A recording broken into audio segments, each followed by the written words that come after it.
Thanks, Chad. And those cooler temperatures mean for many of us it's time to make sure that our heating systems are working and working properly. Kristen Mayorano spoke with one technician who says it's crucial to keep your eye and your ear on the furnace for safety's sake. Kristen, what did he have to say? Gina, Jeff, Greg Yoder of Yoder Heating and Cooling stresses two things this fall: change your furnace filters and buy a carbon monoxide detector.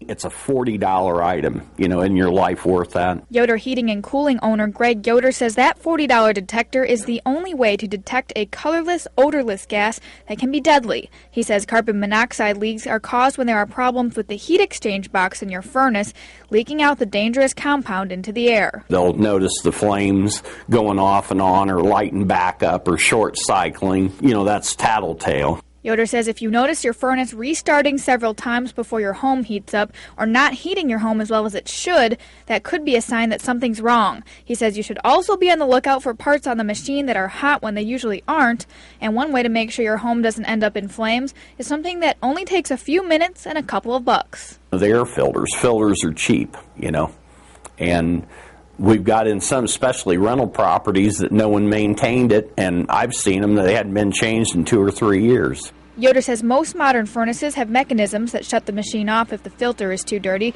another sign that if your home isn't warm enough, something is wrong. But if those mechanisms fail, an old filter could become a major fire hazard. Yoder has a simple tip to remember to change your filter regularly. They just take a marker and mark the date so they know. It's simple, because you lose track of time.